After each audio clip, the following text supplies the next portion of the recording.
اللهم إني أقدم إليك بين يدي كل نفس ولمحة ولحظة وخضرة وضربة يضرب بها أهل السماوات وأهل الأرض وكل شيء هو كائن بعلمك وقدك أن نقدم إليك بين يدي ذلك كله. الحمد لله رب العالمين. اللهم صل وسلم على سيدنا محمد وعلى آله في كل لحظة أبدا عدد نعم الله وإفضاله. اللهم ربنا آتنا من لدنك رحمة وعلمنا من لدنك علما. سبحانك لا علم لنا إلا ما علمتنا إنك أنت العليم الحكيم. بسم الله الرحمن الرحيم. نويت التعلم والتعليم والتذكر والتذكير والنفع والانتفاع والإفادة والاستفادة والحث على التمسك بكتاب الله العزيز وسنة رسوله والدعاء إلى الهدى والدلالة على الخير ابتغاء وجه الله تعالى ورضائه وقربه وثوابه سبحانه. اللهم صل على سيدنا محمد وآله وسلم. اللهم ألهمنا علما نفقه به أوامرك ونواهيك وارزقنا فهما نعرف به كيف نناجيك يا أرحم الراحمين. اللهم إنا نسألك فهم النبيين وحفظ المرسلين وإلهام الملائكة المقربين. اللهم أغننا بالعلم وزينا بالحلم وأكرمنا بالتقوى وجملنا بالعافية يا أرحم الراحمين. اللهم إنا نستودعك ما قرأناه أو نقرأه في هذا المجلس وما قبله وما بعده فاحفظه علينا حتى ترده إلينا وقت احتياجنا إليه يا أرحم الراحمين. اللهم أكرمنا بنور الفهم وأخرجنا من ظلمات الوهم وافتح لنا أبواب رحمتك وانشر عنا حكمتك يا أرحم الراحمين. سبحانك لا علم لنا إلا ما علمتنا إنك أنت العليم الحكيم. وصلى الله على سيدنا محمد وعلى آله وصحبه وسلم. اللهم يا من مقاليد الأمور كلها بيده وإليه يرجع الأمر كله يا فتاح يا عليم افتح علينا فتحا قريبا. وصلى الله على سيدنا محمد وعلى آله وصحبه وسلم. بسم الله الرحمن الرحيم. رضي الله عنكم وقال رضي الله عنه. 10. Membaca surat-surat Al-Quran. Di antara sunnah-sunnahnya di waktu baca surat Al-Fatihah dalam membaca surat-surat Al-Quran, yang intinya surat-surat Al-Quran adalah perkara yang sunnah. Misalnya satu orang sholat setelah membaca Fatihah dia tidak mau baca surat, hukumnya tidak masalah. Hukumnya apa? Tidak masalah karena sesuatu yang sunnah. Kalau ditinggalkan dengan sengaja tidak masalah. Sujud sahwi, tidak sujud sahwi. Karena sunnah-sunnahnya sholat para ulama membagi menjadi dua. Ada namanya sunnah ab'ad, ada namanya sunnah hayat. Sunnah ab'ad ini kalau ditinggalkan sunnah untuk melakukan sujud sahwi. Sunnah hayat ketika ditinggalkan maka tidak sunnah sujud sahwi. Di antaranya baca surat setelah Fatihah termasuk hayat. Di antaranya zikirnya ruku, sujud, cuma sunnah hayat.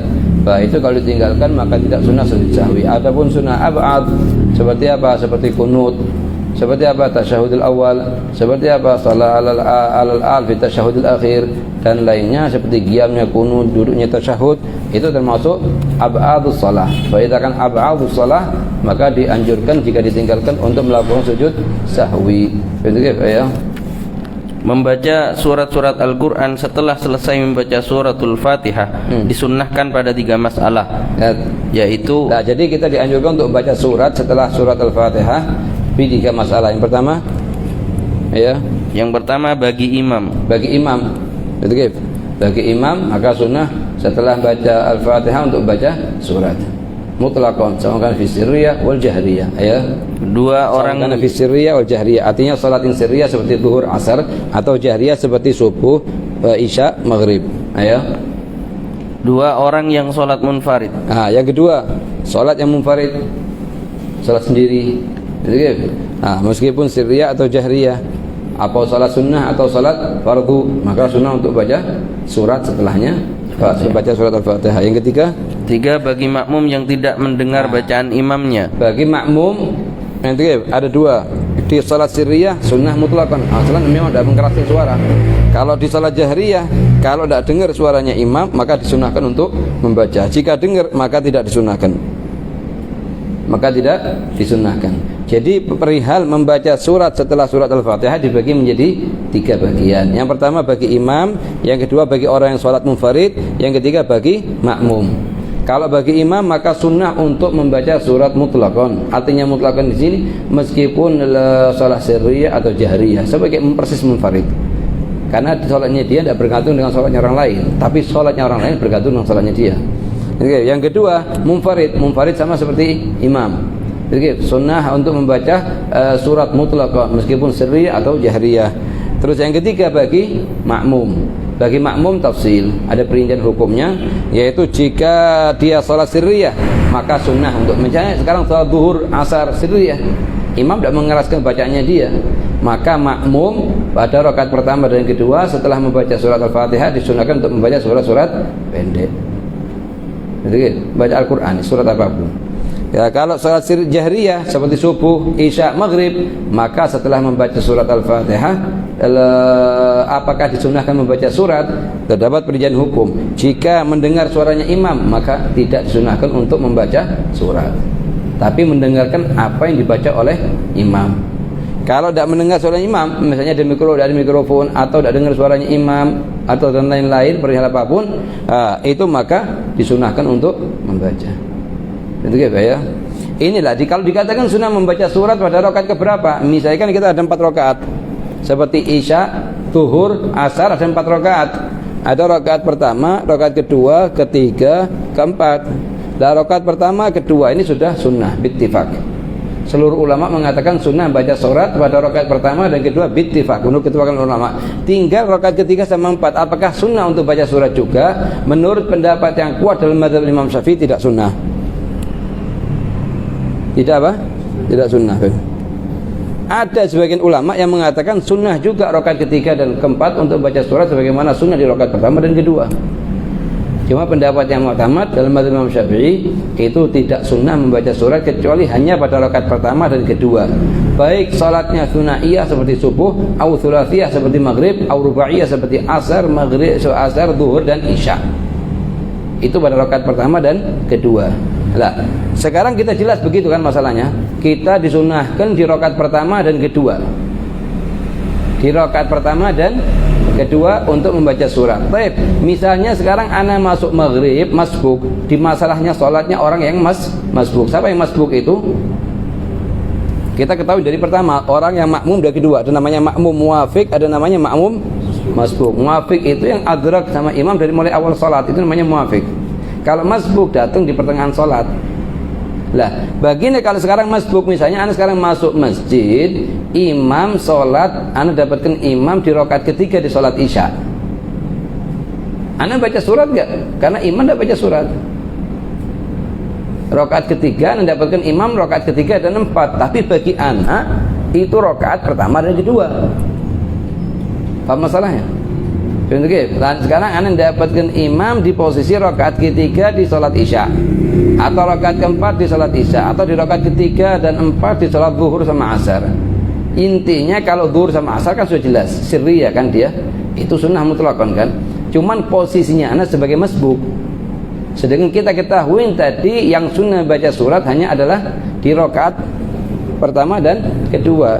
Lah begitu anda posisinya sebagai masbuk, itu apakah sunnah bagi anak baca surat apa tidak? Hah? Sunnah apa enggak? Hah? Oke. Sunnah salah, tak sunnah salah. Ada perincian hukumnya. Apa perincian hukumnya? Terjadi perbedaan antara ulama. Bagi yang masbuk sekarang ini imam, misalnya imam sholat ini. Lah, perhatikan ya masalahnya. Karena agak jenis juri sedikit. Lah, ini orang masbuk. Nututin di imam rakaat ketiga atau 4. Untuk pribadinya imam ini rakaat ketiga dan 4. Tapi untuk pribadinya dia 1, 2. Itu kif. Sekarang kalau orang masbuk masuk ke masjid, dia mendapatkan imam di rakaat ketiga. Rakaat yang pertama kali ditakbir Allahu Akbar, masbuk ini. Ini bagi dia sekarang ini rakaat pertama dan kedua atau rakaat ketiga dan 4. Nanti keduanya setelahnya 1, 3 dan 4. Paham tak? Kalau ini ada dua pendapat. Ada pendapat pertama yaitu rakaat yang dia kerjakan pertama kali masuk sholat itu adalah rakaat ketiga dan keempat untuk rakaat satu keduanya nanti setelahnya keluar dari imam waktu meneruskan itu. Ada pendapat yang kedua enggak. Untuk dia itu rakaat pertama dan kedua. Betul. Lah kalau kita mengatakan pakai pendapat yang pertama yaitu yang mengatakan pertama kali sholat Allahu Akbar itu adalah rakaat ketiga. Kalau begitu tidak sunnah baca surat. Rakaat setelahnya keempat, maka tidak sunnah baca surat. Rakaat waktu itu dia lepas dari imam dan nambah 2 rakaat itu 1-2, tidak sunnah baca surat karena sunnahnya di rakaat 1 dan kedua pertama kali dia sholat. Tapi kalau kita katakan ini rakaat yang pertama kali dia masuk adalah rakaat pertama dan kedua, rakaat ketiga dan keempatnya nanti setelah keluarnya dari jamaahnya imam, maka dikatakan sunnah baca surat. Oke, paham masalahnya? Jadi masalahnya semua bergantung rakaat yang pertama kali dikerjakan oleh makmum masbuk itu terhitung nomor 1 atau nomor 3. Jadi kalau nomor 1, 2 berarti 3, 4. Kalau dihitung nomor 3, 4 berarti nanti 1, 2. 3, 4, 1, 2. Oke, bagaimana bentuk gambarnya? Ada 2 pendapat dalam mazhab Imam Syafi'i. Oke, ada sebagian ulama Syafi'i yang mengatakan itu rakaat pertama maka sunnah baca surat. Ada sebagian ulama Syafi'i yang mengatakan tidak itu rakaat ketiga maka tidak baca sunnah baca surat. Ayo. Masalahnya hanya antara sunnah atau tidak sunnah. Kembali kepada rakaat mana yang pertama kali dihukumi rakaat pertama. Betul ya? Dan apabila intinya apa? Intinya kita ketahui masalah baca surat itu dibagi menjadi 3 keadaan. Ada kalanya bagi imam, ada kalanya bagi munfarid, ada kalanya bagi makmum. Kalau bagi imam maka sunnah mutlaqon. Betul, meskipun salatnya sirriyah atau jahriyah tidak ada bedanya. Sirriyah seperti zuhur, asar di rakaat pertama, kedua bagi dia sunnah baca surat. Atau jahriyah seperti zuhur, seperti maghrib, isya, subuh maka sunnah baca surat. Yang kedua rakaat ini apa? Bagi yang munfarid sama ke imam. Bagi yang ketiga bagi makmum. Kalau di sirriyah sunnah mutlaqon, kalau di jahriyah maka tidak sunnah terjadi perbedaan hukumnya. Kalau sekiranya dengar suaranya imam maka tidak sunnah, kalau tidak dengar maka sunnah. Oke. Ayo. Dan apabila mendengar bacaan imamnya maka disunahkan bagi makmum untuk mendengarkan bacaan imamnya saja. Bacaan imamnya ya. 11. Disunahkan memanjangkan rakaat yang pertama dengan bacaan surat-surat Al-Qur'an yang lebih panjang daripada misalnya kita punya rakaat pertama, kita kan ketahui tadi di rakaat pertama sunnah baca surat, kedua baca surat, ketiga enggak, keempat enggak. Tayyib marhaba. Ini disunahkan rakaat pertama ini lebih panjang daripada rakaat kedua. Kalau misalnya kita pengen baca di rakaat pertama misalnya 10 ayat, maka disunahkan di rakaat kedua 8 atau 7. Atau kita cari surat yang lebih pendek. Ini gitu. Surat yang lebih pendek. Tapi masalahnya kita punya di masalahnya baca surat ini punya 2 masalah. Masalah yang pertama, perhatikan ya. Masalah yang pertama kita dianjurkan rakaat pertama itu lebih panjang daripada rakaat kedua. Artinya ayat yang kita baca pada rakaat pertama setelah Fatihah lebih banyak daripada rakaat kedua. Itu masalah pertama. Masalah kedua, kita juga dihadapkan satu masalah namanya kita dianjurkan baca surat sesuai tertibnya Al-Qur'an. Sesuai apa? Tertibnya Al-Qur'an. Jadi kalau misalnya sekarang setelah wadduha berarti Alam Nashrah. Kalau baca Alam Nashrah berarti setelahnya wattini wazaitun. Lah kalau misalnya rakaat pertama kita baca surat Al-Ikhlas, kalau kita ngikutin ini sunnah kita kerjakan. Apa namanya? Kalau ngikutin ini kita kerjakan kan, nulukan ayat, kemudian baca surat yang baca satu surat dan baca surat yang setelahnya, kita dapat sunnahnya ini. Tapi disuruh bertentangan dengan sunni. Kalau kita baca surat Al-Ikhlas, berapa surat Al-Ikhlas ayatnya? Setelahnya apa? Lebih panjangan mana? Lah, kita baca surat Al-Falaq semua atau kita baca sebagian? Kita baca setengahnya Al-Falaq sehingga rakaat pertama lebih panjang dari yang kedua, kemudian di sisi yang lain juga kita telah mengerjakan sunnah yang kedua yaitu baca sesuai dengan tertibnya mushaf. Itu ada perbedaan antar ulama. Ada yang mengatakan baca semua, ada yang mengatakan tidak baca sebagian. Pendapat manapun yang mau dipakai boleh. Faham masalahnya? Jadi kita dihadapkan oleh 2 masalah. Masalah yang pertama, jumlah ayat yang dibaca, surat yang dibaca setelah Fatihah pada rakaat pertama lebih panjang daripada rakaat yang kedua. Masalah yang kedua, sesuai tertibnya mushaf. Oke. Kendalanya kalau kita dihadapkan, kalau kita pertama kali membaca surat Al-Ikhlas, bawahnya mau tidak mau lebih panjang daripada yang kedua. Oke. Kalau kita mau dapatkan dua sunnahnya ini sama ini, maka kita dianjurkan baca di sini surat Al-Ikhlas, di sini baca setengah dari surat Al-Falaq. Supaya apa? Supaya rakaat kedua lebih pendek ayatnya daripada rakaat pertama. Itu menurut sebagian ulama. Menurut sebagian ulama enggak. Sunnahnya baca surat itu ayat sempurna semuanya. Kalau itu pendek sudah dibaca sempurna, maka dibaca meskipun tidak ngikuti sunnah yang kedua, tidak masalah. Oke, ya. Yang lebih panjang daripada rakaat yang kedua dan surat yang dibaca sesuai dengan tertibul Quran. Ini kendala yang kedua. Sunnah yang kedua ini sesuai tertibul mushaf. Sesuai tertibnya Al-Qur'an. Di sisi yang lain, yang pertama lebih panjang daripada yang kedua. Untuk apa ya? Masalah-masalah yang berhubungan dengan rukun. Sekarang kalau untuk misalnya nanti kalau kita baca masalah surat mungkin ada hubungan tidak? Tidak dijelaskan. Jadi surat yang kita baca nanti ada ceritanya, namanya dibagi menjadi surat 3. Suratnya Al-Qur'an itu dibagi menjadi namanya 3 bagian. Pertama tiwal mufassal, yang kedua awsatul mufassal, yang ketiga namanya qisar mufassal. Tiwal mufassal dari mulai Al-Fatihah. Awsatul mufassal gitu mengatakan, sebagian ulama mengatakan dari amma, ada sebagian ulama mengatakan dari setelahnya. Kalau qisar mufassal dari Ad-Duha sampai Nas. Dari Ad-Duha sampai An-Nas. Mungkin ada pembagian mungkin setelahnya ya. Masalah-masalah yang berhubungan dengan rukun takbiratul ihram. 1. Jika tidak dapat mengucapkan takbiratul ihram, maka wajib baginya untuk belajar, meskipun harus bepergian ke kota yang sangat jauh jika dia mampu. Misalnya orang kafir baru masuk Islam, tidak bisa mengucapkan bahasa takbiratul ihram misalnya, atau doa rukun-rukun Islam, wajib bagi dia berangkat ke suatu tempat, misalnya di kampungnya tidak ada orang yang bisa mengajarkan, maka wajib bagi dia untuk berangkat meskipun jaraknya puluhan kilo bahkan ratusan kilo, kalau tidak punya guru yang mengajarkan kecuali di tempat tersebut. Wajib hukumnya. Kenapa? Karena talabul ilmi fardhah. Ayo. Dan memiliki dana yang cukup untuk bepergian ke kota tersebut. Iya, kalau tidak memiliki dana ma'dzur, tapi selama punya dana dan mampu berangkat, wajib untuk berangkat. Betul.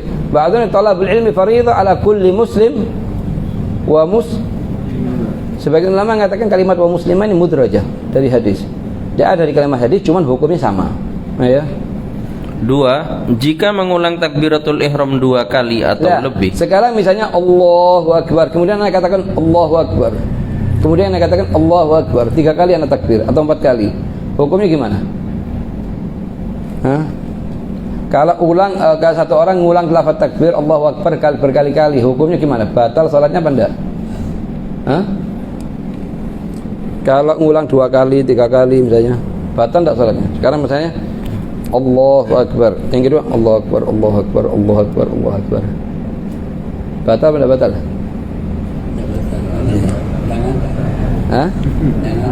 Atau ngangkat sunnah, ngangkat tangan sunnah, batal apa enggak?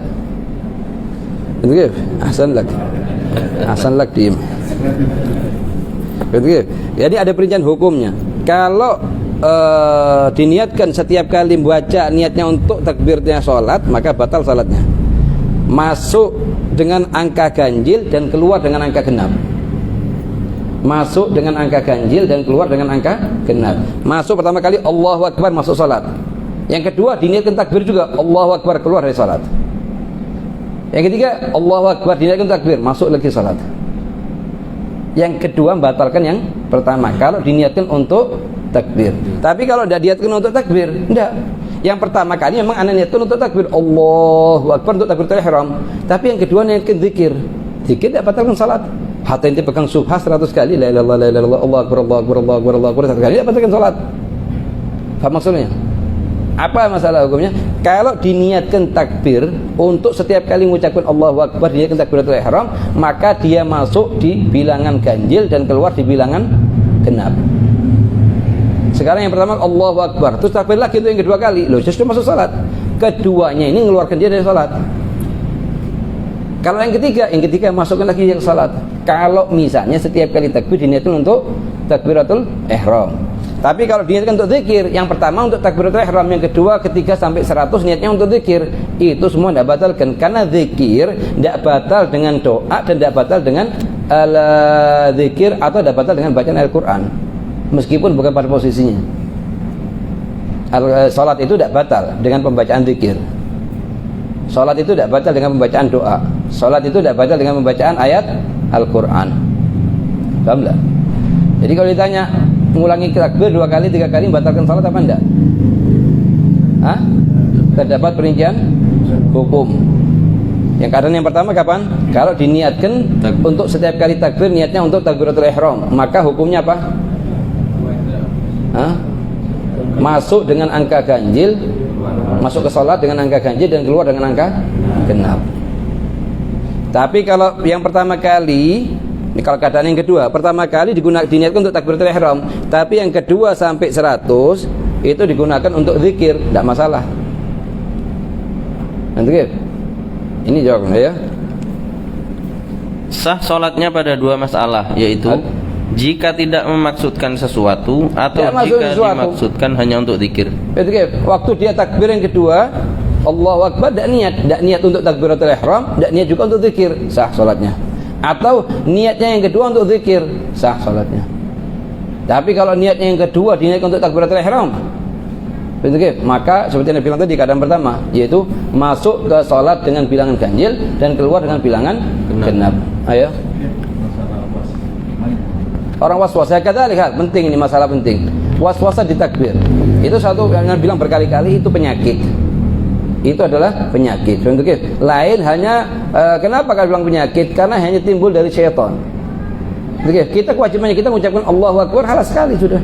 Oh enggak, takbirnya belum betul dan lain-lain. Ente katakan kepada nafsunya ente, kepada syaitannya ente, ya syaitan, ana telah mengucapkan takbiratul ihram dengan betul. Kalau ente mengatakan takbirnya ana salah, mana buktinya ente? Karena Rasulullah mengatakan al-yaminu al-mudda'i wa al-yaminu ala sesma al-yaminu ala al-mudda'i wal bayin al-mudda'i. Mana saksinya ente? Jadi kalau misalnya satu orang mengatakan ini, satu orang datang ke ana megang kitab, dia mengatakan kepada ana, ini kitab yang dia pegang punyanya ana. Orang yang ngaku namanya mudda'i, ana mudda'alih. Jadi kewajibannya mudda'i itu bawa saksi, bayinah. Kewajibannya mudda'alih al-yamin, sumpah kalau ini punyanya ana. Sekarang datang syaitan kepada ana, katanya takbirnya ana tidak betul.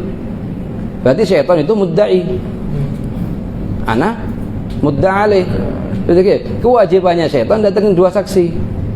Kalau takbirnya ana, kalau takbirnya ana kurang, kewajibannya sumpah. Ente bawakan dulu 2 saksi baru ana sumpah nanti.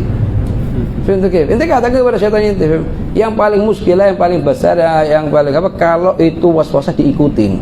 Kalau waswasa diikutin terus nanti nambah. Bukan takbiratul ihram, masuk ke Fatihahnya nanti, masuk ke sholatnya dia, nanti sampai ke titik apakah dia muslim apa enggak. Dan ini, lah, caranya yang paling ampuh itu apa? Caranya yang paling ampuh adalah melawan hawa nafsunya diri sendiri. Di samping membaca doanya Al-Imam Muhammad bin Wasi' mujarrab untuk menghilangkan waswasa, tapi yang paling ampuh adalah melawan dirinya sendiri. Melawan apa? Dirinya sendiri. Seperti Anda bilang sama ente, kisahnya satu orang yang sering moswis, selalu ngerasa bajunya najis, ada najis dan lain-lain, sehingga ngadu kepada Habib Abdurrahman bin Muhammad al-Masyhur, pengarang kitab Bughya Musyarsyidin di kota Tarim. Ngadu kepada beliau, ya Habib, ana selalu kalau soalnya ngerasa kayak ada najis gitu. Oh iya, sudah berapa tahun? Gini, berapa tahun-tahun kata dia. Akhirnya katanya, Habib, ta'al besok zuhur kalau mau sholat kemana? Iya. Datang Habib Abdurrahman sholat zuhur. Ditanya Habib Abdurrahman, "Kif sekarang bajunya itu bersih semuanya?" Alah, kalau hari ini yakin Habib, semuanya bersih. Tidak ada najis ya? Tidak ada najis ya. Tapi bagus, tunggu sebentar ya. Habib Abdurrahman pergi ke kandangnya kandangnya kambing, ngambil kotorannya kambing, dimasukin kantongnya rijal ini. Di kantongnya orang itu, masukkan semuanya, kaget nih orang. Katanya, ente sholat jangan dikeluarkan ini kotoran kambing, biarkan sama ente, dan aneh nanggung sholatnya itu dari kiamat. Kenapa? Karena ada pendapat ulama seperti Imam Malik bin Anas mengatakan kotorannya hewan yang suci. Madhab Syafi'i najis. Karena Habib Abdurrahman ngerjakan begini ke orang ini untuk menghilangkan penyakitnya dia. Lah dia ngira setelah itu kalau segini besarnya ini kotoran kambing, Berarti untuk yang was-wasannya anak tiap hari tidak ada apa-apanya dibanding segini. Akhirnya apa? Setelah berapa hari diobatin suruh kayak gitu, sembuh tuh penyakitnya. Setelah sembuh suruh kembali lagi kepada pendapat yang mu'tamad dalam mazhab Imam Syafi'i. Tidak ada obat yang lebih ampuh untuk menghilangkan penyakit was-wasa kecuali kita lawan itu was-was itu sendiri. Jangan didengarkan tuh setan. Ada orang sampai wudhu lagi, macam-macam was-wasanya. Ada yang was-wasa di di takbiratul ihram, ada yang was-was di Fatihah, ngulang Fatihah 3-4 kali. Tapi giliran uang yang tidak jelas, tidak ada was-wasa. Ini punyanya apa enggak ini punya? Sudah. Ini katanya ulama, ini was-wasanya apa? Kalb. Anjing itu kalau sudah kalau sudah mau buang air kecil atau ngangkat kakinya. Giliran semuanya depannya dia najis, semua dimakan. Najis apapun dimakan. Lagi ini was-wasa tidak bagus. Lain hanya kalau was-wasa yang timbul dari arifin billah itu bukan was-wasa. Habib Abdullah Haddad nih bukan was-wasa, itu dia saking tidak mau masuk sholat kecuali kelihatan di depannya Ka'bah. Tapi dari Abdullah Haddad itu kalau sudah mau sholat itu Allah diulang-ulang, tidak mau bilang akbar kecuali sudah kelihatan Ka'bah depannya. Itu level lain itu. Sampai Ali Habsyi sama Habib Abdullah Haddad. Habib Habsyi itu kadang sampai subhannya dilemparkan ke depannya sampai pecah itu mihrab itu, sering kelemparin subhan. Lah ini kenapa? Karena mereka tidak mau masuk sholat kecuali setelah melihat Ka'bah di depannya. Sampai ada salah satu dari muridnya Al-Habsyi, Habib Ali Habsyi, ini takbir sampai 7 kali. Ditanya kenapa sampai 7 kali? Antum ya Habib, takbir pertama kali sudah kelihatan Ka'bah, anak tidak kelihatan kecuali sampai 7 kali baru kelihatan. Kita hatta 40 kali tidak kelihatan. Jujur-jujuran 40 kali kita takbir tidak kelihatan apa-apa. Kalau mereka arif bila kebuka dia ini, tahu Ka'bah depannya. Jadi hada musallam li haula al-arifin billah musallam lahum.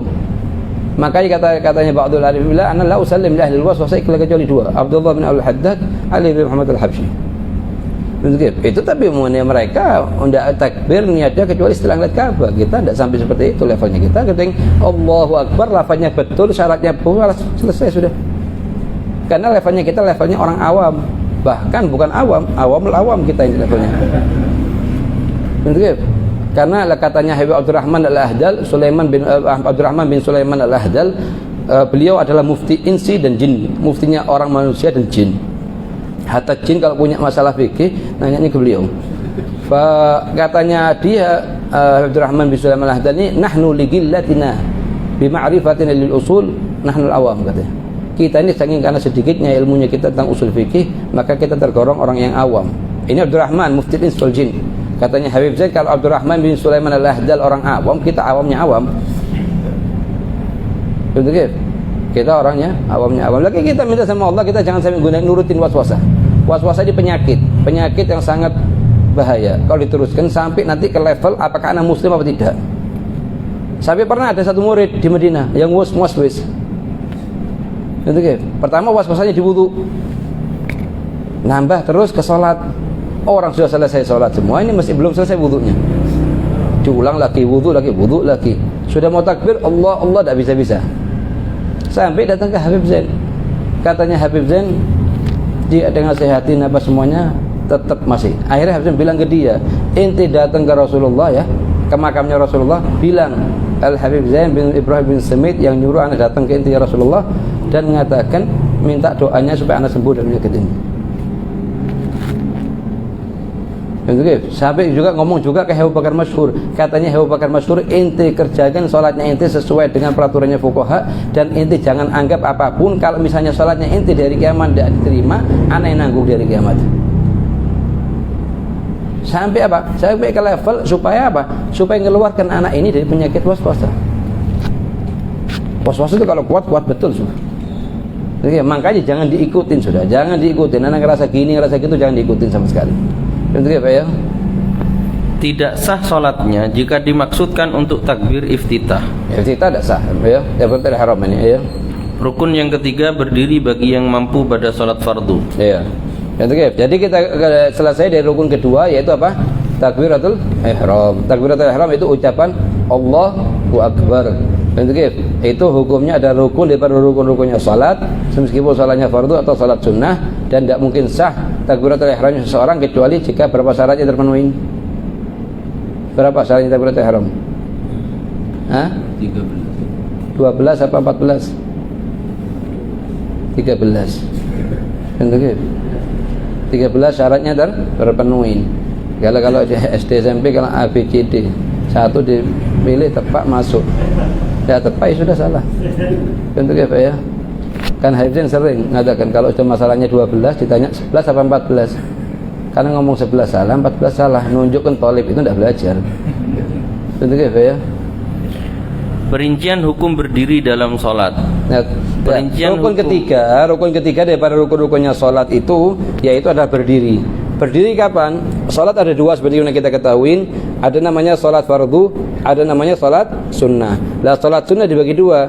Sholat sunnah, sholat bagi tiga. Sholat sunnah dzatu waqtin, sholat sunnah dzatu sabab. Yang ketiga sholat sunnah nafil mutlak. Sudah kita bahas dari pertama, yang dimaksud dengan sholat fardu adalah zuhur, asar, maghrib. Lah, jangan diikuti. Anak balik jempil sama ente. Perhatikan, kalau tidak ngomong perhatikan. Bentuk gif. Kepingin ente ini saya konsen. Jadi dimaksud dengan fardu satu dari 4. Apa fardu yang pertama? Fardu aini, seperti zuhur, asar, maghrib, isya, subuh. Yang kedua fardu kifai seperti salat jenazah. Yang ketiga fardu nadri seperti salat sunnah yang dinadarkan. Misalnya nadar saya salat duha, maka namanya fardu nadri. Yang keempat ala suratul fard seperti anak yang belum balik mau salat zuhur atau asar atau maghrib atau isya, maka wajib bagi dia untuk berdiri. Jadi kalau dikatakan orang kalau salatnya salat fardu harus berdiri, yang dimaksud dengan fardu itu apa? Satu dari 4. Bukan hanya zuhur, maghrib, isya, subuh. Ini kalau ini megang ini aja. Ini keluarkan ini semua tiga-tiga ini keluarkan kalau gitu. Tapi tidak, hukumnya mencakup 4 perkara ini. Jadi kalau ditanya salat apa yang dimaksud dengan fardu ini? 4 perkara. Yang pertama apa? Aini. Yang kedua kifayah. Yang ketiga nadri. Yang keempat ala suratul fard. Dia bukan fard, tapi ala suratul fard. Seperti anak yang belum balik. Anak belum balik bukan wajib sholat bagi sholat zuhur, asar, maghrib. Karena kewajiban sholat zuhur, asar, maghrib, isya itu bagi orang yang balik. Balik itu semua mukallaf itu balik berakal. Dia masih belum balik. Nanti ya. Perincian hukum berdiri dalam sholat adalah sebagai berikut. 1. Jika sholat fardu, hukumnya adalah wajib untuk berdiri. Nah, sholat dibagi dua nanti. Setelah kita ketahui ada namanya fardu, ada namanya sunnah. Lah, fardu itu hukumnya dibagi dua. Perhatikan. Salat ada namanya fardu, ada namanya sunnah kan? Fardu apakah dibagi menjadi dua? Mampu berdiri wajib berdiri, tidak mampu boleh duduk. Tamam? Yang kedua, sunnah. Salat sunnah. Lah, salat sunnah ini dibagi dua. Mampu berdiri atau tidak. Kalau tidak mampu berdiri dan sholatnya duduk, maka dapat setengah pahalanya. Kalau tidak mampu, kalau sholat mutaji berbaring ke sebelah kanan, maka dapat 1/4. Tapi kalau tidak mampu, maka tetap dapat pahala yang sempurna. Di dua keadaan dia boleh duduk. Cuma pahalanya aja. Ini semua bagi umat. Kalau Nabi Muhammad SAW meskipun beliau mampu berdiri, sholatnya beliau duduk sama kayak sholatnya beliau berdiri. Kenapa? Karena beliau semua perbuatannya adalah syariat yang harus diikutin oleh umat. Semua perbuatannya dia. Karena makanya bilang perbuatannya Rasulullah semua libayanil jawaz, libayanil syariah, untuk menjelaskan hukum syariat. Ayo. Kecuali bagi yang tidak mampu berdiri maka boleh duduk. Iya. Kalau sholat fardu, ayo. Batas ketidakmampuan tersebut adalah. Nah, sekarang dikatakan kapan tidak mampu? Kalau misalnya hanya pusing sedikit boleh duduk sholat. Atau misalnya kalau sunnah salat afiyah, kena penyakit berat-berat sehingga pusing mau jatuh baru boleh. Nah, ada perincian hukumnya ya. Adalah jika khawatir akan timbul hal-hal yang diperbolehkan untuk bertayamum. Itu kayak. Apa perihal yang diberikan untuk tayamum? Pertama, katanya dokter, kalau kamu sholat berdiri maka kesembuhan kamu akan lebih lambat. Butil buruk namanya. Misalnya kata dokter, kalau kamu sabar sekarang sholat duduk dulu, insya Allah dalam 2 minggu sembuh. Tapi kalau kamu maksa sholat berdiri, dalam bisa sebulan sembuhnya nanti. Itu namanya boleh. kalau akan memperlambat kesembuhan. Yang kedua, akan menimbulkan penyakit. Katanya dokter ini kalau ente nambah penyakit. Kalau ente salat berdiri akan nambah penyakitnya ente. Tapi kalau salatnya duduk akan terkurangi, itu boleh. Yang ketiga, hudusu syai'in fahish fi udhun zahir misalnya. Ada penyakit-penyakit atau luka atau kalau dia salat berdiri akan menyebabkan hal-hal yang tidak diinginkan atas penyakit tersebut pada anggota tubuh yang tampak, yang seperti kayak wajah, tangan dan lain-lain. Itu namanya mubihut tayammum. Apalagi kalau sampai ke level takut berpengaruh kepada nyawanya dia. Ya. Seperti seseorang yang sakit dan penyakitnya akan bertambah parah jika sholat dengan berdiri. Dengan berdiri, maka wajib dia. Ini bukan wajib nih, kalau mau dia maksa, lebih utama dia duduk ini. Ya. Atau akan lebih lama sembuhnya. Itu namanya mubihut tayammum, ya. Atau yang dapat menyebabkan tidak berfungsinya salah satu anggota badannya. Kalau ente paksa gerak ini tangannya, katanya dokter, ini bisa menyebabkan hilang manfaatnya tangan. Nasallallahu alaihi kena semacam kena stroke itu. Nasallallahu alaihi ya. 2. Jika sholat sunnah, hukum berdirinya adalah sunnah dengan pengertian boleh dan sah bagi seseorang yang mampu berdiri untuk mengerjakan sholat sunnah dengan cara duduk. Dengan cara duduk, misalnya dia tahu dia mampu berdiri tapi mau sholat sunnah dengan cara duduk, boleh. Tapi orang kok duduk, ini masih muda duduk, tidak masalah sholat sunnah. Yang paling penting jangan lihat orang sholatnya gimana, ente sholatnya gimana. Ada orang hobi ngeliatin orang. Husuknya kalau ngeliatin orang, lihatin sholatnya ente sendiri gimana ente posisinya. Makanya jangan bikin orang mau sholat berdiri, mau duduk, kok cukup sholat sunnah dia, kok cukup sholat fardu, kok cukup tidak mampu kakinya, setahu kita. Anak tidak dihisab di hari kiamat untuk ngeliatin orang, tapi dia dihisab atas sholatnya anak sendiri. Ya? Akan tetapi pahalanya setengah dari pahala sholat seseorang yang berdiri, dan boleh juga berbaring. Akan tetapi pahalanya seperempat dari pahala sholat seseorang yang berdiri. Tapi kalau mustalqi tidak boleh, selama mampu mutajid tidak boleh bersalki, ya, meskipun salat sunnah, ya.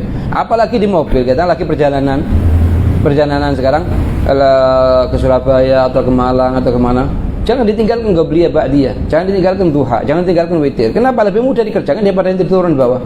Tinggal duduk di mobilnya, nanti usolli sunnatul witir, katanya Allahu akbar, Allahu akbar, sami Allahu liman hamidah, Allahu akbar, di kursinya nanti. Yang paling penting jangan sampai ditinggalkan. Kenapa? Karena kita butuh hasanat dari kiamat. Yang bagi katanya lisari tariqil akhirah, bagi orang yang jalan di jalannya Allah Subhanahu wa taala untuk nyari ke akhirat, itu 3 perkara jangan ditinggalkan: duha, witir, sama qobliyah ba'diyah. Itu paling minimnya sudah. Kalau bisa ditambah tasbih meskipun setiap seminggu sekali tidak masalah, bagus, ahsan. Tidak bisa, ya paling minimnya 3 nih. Duha 8 rakaat. Terus qobliyah ba'diyah 22 totalnya kan. Yang ketiga witir 11. Nah ini sudah. Ini anggapan fard dalam hidupnya inti. Karena akan jadi bekalnya inti nanti dari kiamat untuk nutupin kekurangan kita di sholat sunnah. Itu gitu. Anda tidak mampu, tidak ada jin tidak mampu. Lihat dulu ente betul-betul ma'dzur apa maghrur. Orang itu ada 2, ada namanya ma'dzur, ada namanya maghrur. Ma'dzur itu kalaupun mau disuruh bagaimanapun tidak mampu, dia ada sakit, tua, tidak mampu gerak, gitu. Itu ma'dzur bagi dia. Hatta gerakan badannya tidak mampu, apalagi suruh sholat segitu. Itu itu ma'dzur. Tapi yang maghrur alasan tidak mampu. Tapi kalau misalnya kalau ente tidak sholat ini dimasukkan penjara, suruh duduk 2 tahun, kira-kira mau sholat tidak? Kalau bilangnya panjang penjara 2 tahun yang mendingan sholat anasan, nah itu berarti ini maghrur. Atau misalnya kalau ente sholat kayak gini dikasih rumah luasnya 1 hektar, kira-kira sholat apa enggak? Semangat sholat lama, itu berarti bukan ma'dzur tapi maghrur. Gitu. Selama ente muda, apalagi masih muda, kuat, sehat, orang yang tua ma'dzur. Gitu. Kalau ente masih muda, sehatul kuat walafiat, jangan tinggalkan, ya. Dalam kitab Mughnil Muhtaj dijelaskan, walil qadiri 'alal qiyami at-tanaffulu qa'idan bil ijma'i sawa'un rawatib wa ghairuha. Wa kadza lahu an-naflu muttaji'an ma'al qudrati 'alal qiyami fil asahi li haditsil Bukhari. Man shalla qa'iman fa huwa afdal wa man shalla qa'idan falahu nisfu ajril qa'im wa man shalla na'iman ay muttaji'an falahu nisfu ajril qa'id. Dalil diwajibkannya berdiri dalam salat fardu. Dalil diwajibkannya berdiri dalam salat fardu adalah sabda Rasulullah sallallahu alaihi wasallam, "Shalli qa'iman fa illam tastati' fa qa'idan fa illam tastati' fa 'ala janbin." Wa zadan Nasa'i, "Fa illam tastati' fa mustalqiyan." Artinya, salatlah kamu dengan kalau cara satu berdiri. orang tidak mampu berdiri, maka level yang kedua apa? Hah? Tidak, kalau tidak mampu berdiri, level kedua apa? Duduk kayak gini kan? Gitu. Orang tuh kalau tidak mampu berdiri, perhatikan ya. Orang tuh kalau mau salah berdiri. Level pertama dia apa namanya itu? Level pertama dia berdiri begini. Kalau tidak mampu, bukan langsung duduk begini. Lah, tapi berdiri pakai lututnya dia. Dia berdiri pakai lututnya dia. Kalau tidak mampu baru duduk. Lah duduknya boleh tarabuk begini, boleh iftirash. Lebih utamanya. Boleh pakai duduk bentuk apapun, cuman lebih utamanya satu dari tiga tadi itu. Oke, Pak ya. Artinya meyakini langsung duduk. Itu satu kesalahan, Pak ya.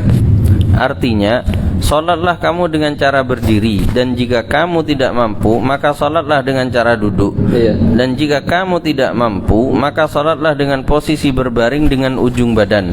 Iya. Dan ditambahkan pada hadis riwayat An-Nasa'i, dan jika kamu tidak mampu, maka salatlah dengan cara terlentang. Mantap, Pak ya. Tingkatan cara salat bagi yang tidak mampu berdiri. Bas, ya. Atau panjang Ustaz? Ya, panjang. Bas.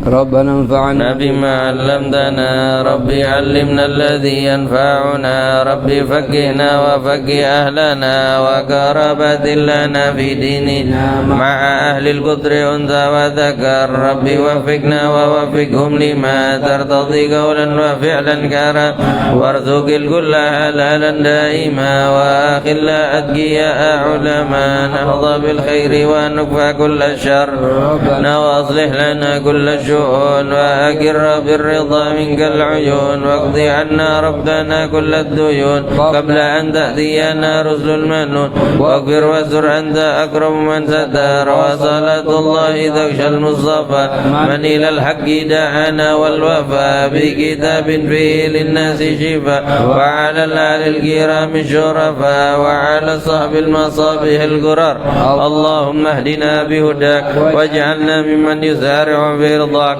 ولا تولنا وليا سواك ولا تجعلنا ممن خالف أمرك وعصاك وحسبنا الله ونعم الوكيل ولا حول ولا قوة إلا بالله العلي العظيم وصلى الله على سيدنا محمد وعلى آله وصحبه وسلم والحمد لله رب العالمين في كل لحظة أبدا عدد خلقه ورضا نفسه وزنة عرشه ومداد كلماته. الفاتحة حبيبنا رسول جميع الأنبياء والأولياء والأصفياء ثم إلى روح الإمام الشافعي وجميع فقهاء الشافعي وجميع العلماء المحمدية ثم إلى روح جميع مشايخنا في الدين ثم إلى روح سيد الحبيب زين والحبيب المعروف الحبيب المشهور رحمه الله جل حبيب سلم شاطر المشهور بن حبيب ثم إلى المالك وجميع شيخنا في الدين ثم إلى روح صاحب الحضر والمقام سيدنا الإمام العارف بالله عبد الله بن عمر بن أحمد شوكان بن سالم وعبد الحميد بن سالم الوالد بن عبد الله بن سعد عبد الله بن سعد أمين عبد القادر بن عبد الله طه بن عبد الله علي بن عبد الله علي بن عبد الله آمين بن عبد الله حبيب زين وجود وجميع شيخنا في الدين والأرواح والدينا ووالديكم وأمواتنا وأمواتكم وأموات المسلمين